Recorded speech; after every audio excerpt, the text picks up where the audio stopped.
ఓం నమ శివాయ. ఓం నమో నారాయణాయ. నరదృష్టి నివారణ కాళభైరవాయ నమో నమః. ఓం కాళకాలాయ విద్మహే కాళాతీతాయ ధీమహి తన్నో నరదృష్టి నివారణ కాళభైరవ ప్రచోదయాత్. హరి ఓం. ఓం మహాదేవ్యై చ విద్మహే విష్ణుపత్ని చ ధీమహి తన్నో మహాలక్ష్మి ప్రచోదయాత్. హరి ఓం. మా ఛానల్కి స్వాగతం. చూస్తున్న వీక్షకులకు ప్రేక్షకులకు ప్రియ కాళభైరవ భగవద్బంధులకి స్వాగతం పలుకుతూ మమ్మల్ని ఎంతగానో ఆదరిస్తూ ఉండబడినటువంటి ప్రియ సోదర సోదరీమణులకు, సనాతన ధర్మ సంరక్షకులకు, జ్యోతిష అభిమానులకు అందరికీ కూడా ఆషాఢ మాసంలో బహుళాష్టమి అమావాస్య గురువారము, ఈసారి శ్రావణ మాసము శుక్రవారం ప్రారంభం అవుతుంది కనుక విశేషమైన వ్యాపార అభివృద్ధి, సకల ఐశ్వర్యం అందరికీ కలగాలని కోరుకుంటూ మనసారా మహాలక్ష్మీదేవి అమ్మవారిని వేడుకుంటూ అందరికీ ఆశీర్వచనం. 16/7/2025 నుండి 31/7/2025 వరకు పుట్టినటువంటి వారందరికీ కూడా ముందస్తుగా జన్మదిన శుభాకాంక్షలు.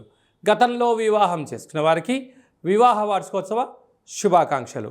ద్వాదశ రాశుల్లో గ్రహ గమనాల్ని ఒకసారి వీక్షింపచేద్దాం. వృషభ రాశిలో శుక్ర భగవానుడు స్వక్షేత్రం సంచార స్థితి, మిథున రాశిలో దేవగురు బృహస్పతి సంచార స్థితి, కర్కాటక రాశిలో రవి బుధ సంచార స్థితి, బుధాదిత్య రాజయోగము, సింహరాశిలో కుజుడు మరియు కేతు సంచార స్థితి, కుంభరాశిలో రాహు సంచార స్థితి, మీనరాశిలో శని భగవానుడి యొక్క సంచార స్థితితో ద్వాదశ రాశుల్లో గ్రహ గమనాలు ఈ విధంగా ఉన్నాయి.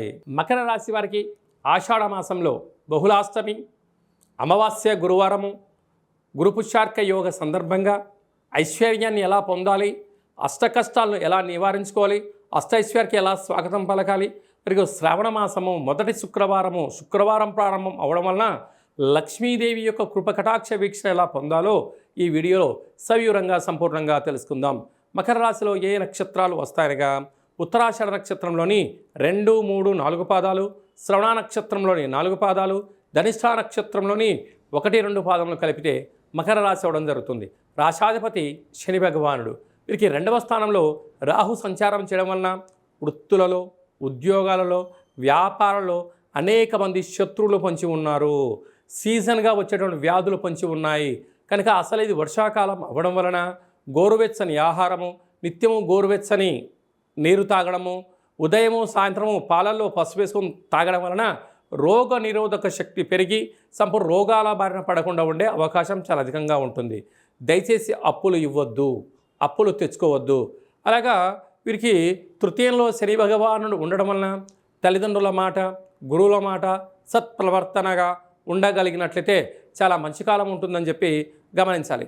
పంచమ స్థానంలో శుక్ర భగవానుడు సంచారం చేయడం వలన నూతనంగా వివాహమైన వారికి పుత్రిక సంతాన యుగము, పిల్లల యొక్క చదువులు, పిల్లల అభివృద్ధి, వారికి బంగారు ఆభరణాలు, షేర్లు, స్థిరాస్తులు ఏర్పాటు చేయాలని మీ కోరిక నెరవేరబోతుంది. 6వ స్థానంలో దేవగురు బృహస్పతి సంచారం చేయడం వలన రుణ సమస్య, రోగ సమస్య, అగ్నిభయం, చోరభయం చాలా పొంచి ఉన్నాయి. బ్యాంకు లావాదేవీలు, ఓటీపీలు, ఫేస్బుక్లో, వాట్సాప్లో ఏదైనా షేర్ చేసేటప్పుడు చాలా జాగ్రత్త సుమ అని చెప్పి జ్యోతిర్విజ్ఞానం తెలియచేస్తుంది. 7వ స్థానంలో బుధాదిత్య రాజయోగం కారణం వలన ప్రభుత్వ ఉద్యోగ ప్రయత్నం చేసేవారికి చాలా శుభతరుణం.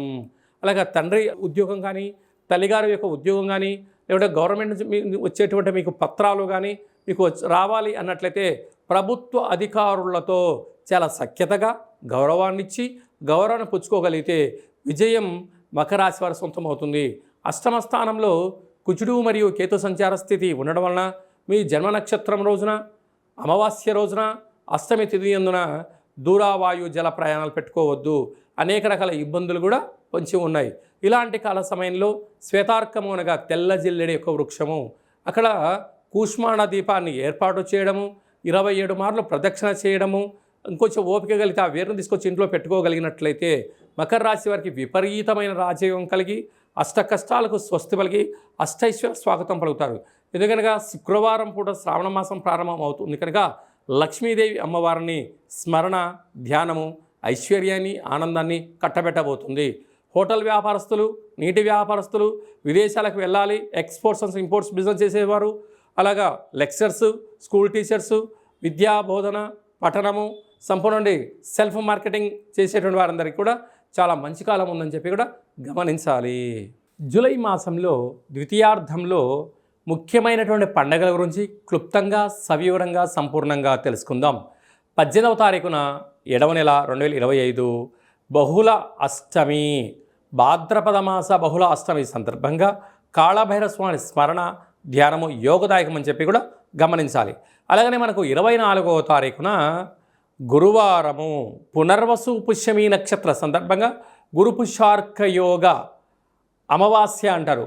అనగా అర్కము అనగా తెల్ల జిల్లడి యొక్క వృక్షము కనుక తెల్ల జిల్లడి వృక్షం దగ్గర దీపం పెట్టడం, పరిస్థితి అనుకూలించినట్లయితే ఆ తెల్ల జిల్లడి యొక్క వేరును తీసుకుని వచ్చి వాటిని బాగా శుద్ధి చేసి పసుపు, కుంకుమ, సింధూరాన్ని పోసి ఇంట్లో పెట్టుకున్నట్లయితే అద్భుతమైన విపరీతమైన రాజయోగం కలుగుతుంది అని చెప్పి గమనించగలగాలి. శ్వేతార్కము అంటే తెల్ల జిల్లెడి యొక్క వేర్లలో వినాయకుడి స్వరూపం ఏర్పడి ఉంటుంది. అలాంటి వేరును ఇంట్లో మనం ఉంచుకోవడం వలన, ఆ స్వరూపాన్ని ఇంట్లో ఉంచుకోవడం వలన విద్యలో, ఉద్యోగంలో, వ్యాపారాలలో, రాజకీయాలలో, సకల కార్యక్రమాలలో తిరుగులేనటువంటి జీవితం మీ సొంతం చేసుకుంటారని చెప్పి గమనించాలి.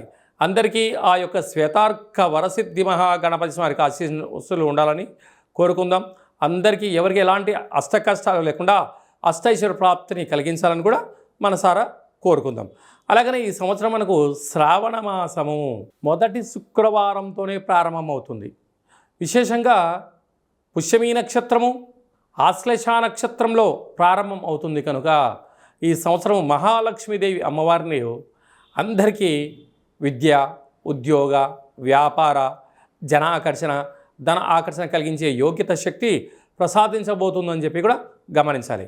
కనుక మనం అందరము కూడా వీలైతే మనం శుక్రవారం పూట అమ్మవారిని స్మరించడం, ధ్యానించడం, లక్ష్మీదేవి పూజ చేసుకోవడం వల్ల సకల ఐశ్వర్యాలంతా కూడా మన సొంతమవుతాయని చెప్పి గమనించాలి. అందరికీ అమ్మవారు సకల ఐశ్వర్యాలని, అలాగే ఆదిలక్ష్మీ గణపతి, ధైర్యలక్ష్మీదేవతి, విద్యాలక్ష్మీ గణపతి, సకల ఐశ్వర్యలక్ష్మీ గణపతులు సంపూర్ణమైన ఐశ్వర్యాన్ని ప్రసాదించాలని మనసారా మనం కూడా కోరుకుందాం. మీ వ్యక్తిగత జాతకం తెలుసుకోవాలనుకుంటున్నారా? మీరు పుట్టినటువంటి తేదీ, నెల, సంవత్సరం, సమయం రాసి మీరు పంపించగలిగినట్లయితే 100 సంవత్సరాల జాతకాన్ని సవివరంగా, సంపూర్ణంగా వ్రాసి పంపించి మీరు పుట్టినప్పుడు గ్రహ గమనాలు ఎలా ఉన్నాయి, ప్రస్తుతం ఎలా ఉంటున్నాయి, రాబోయే కాలం ఎలా ఉండబోతున్నాయో సవివరంగా, సంపూర్ణంగా తెలియజేయడం జరుగుతుంది. చాలామందికి పుట్టినటువంటి కాల సమయంలో డేటా బర్త్లు లేనటువంటి కారణం వలన పేరు యొక్క మొదటి అక్షరాన్ని అనుసరిస్తూ, అలాగనే మీకు రమణ శాస్త్రం ద్వారా అనగా గవ్వళ ద్వారా భూత, భవిష్యత్, వర్తమానాన్ని కాళభైరవ ఉపాసన చేత తెలియజేయడం జరుగుతుంది. కనుక జాతకాన్ని తెలుసుకుందాం. జీవితంలో ఉండబడినటువంటి అడ్డంకులను తొలగించుకొని అద్భుతమైన బంగారు భవిష్యత్తు జీవితం స్వాగతం పలుకుదామని కోరుకుందాం. కనుక ఆసక్తి గలవారు అపాయింట్మెంట్ తీసుకొని సంప్రదించగలరు. అలాగనే వివాహమైనటువంటి దంపతులు తరచుగా గొడవ పడుతున్నారా? ఎందుకు గొడవ పడుతున్నారు? మీ యొక్క వివాహ తదనంతరము మీ యొక్క పేర్లలో మార్పులు కానీ, జాతకాల్లో ఏమైనా స్వల్పమైన ఇబ్బందులు ఏమైనా ఉన్నట్లయితే వాటిని సరిచేసి మీరు పాలు నీళ్ళలాగా శ్రీ పార్వతీ పరమేశ్వరులు కలిసి ఉండేటువంటి విధంగా సలహాలు, సూచనలు ఇవ్వడం జరుగుతుంది. కనుక అందరము బాగుండాలి, అందులో మనం కూడా ఉండాలని కోరుకుంటూ ఆశీర్వచనం. ఓం శతమానం భవతి శతాయు పురుష సతేంద్రియ ఆయుష్యేవేంద్రియే ప్రతిష్టతి ధనం ధాన్యం బహుపుత్రలాభం శత సంవత్సరం దీర్ఘమాయు సర్వే జనా సుఖినో భవంతు లోకా సమస్తా సుఖినో భవంతు సర్వం శ్రీ మహాలక్ష్మీ దేవతార్పణమస్తు. హరి ఓం. ఈ వీడియో మీకు నచ్చినట్టయితే లైక్ చేయండి, షేర్ చేయండి. అందరికన్నా మీ వ్యక్తిగత జాతకాన్ని ముందుగా తెలుసుకోవాలి అనుకుంటున్నట్లయితే మా ఛానల్ని సబ్స్క్రైబ్ చేసుకోండి. అలాగనే ఆల్ అనే బటన్ను ప్రెస్ చేసి గంట సింబల్ ప్రెస్ చేసినట్లయితే సర్వత్రా అమ్మవారి యొక్క ఆశీస్సులు మీకు పుష్కలంగా ఉంటాయని చెప్పి కూడా గమనించాలి.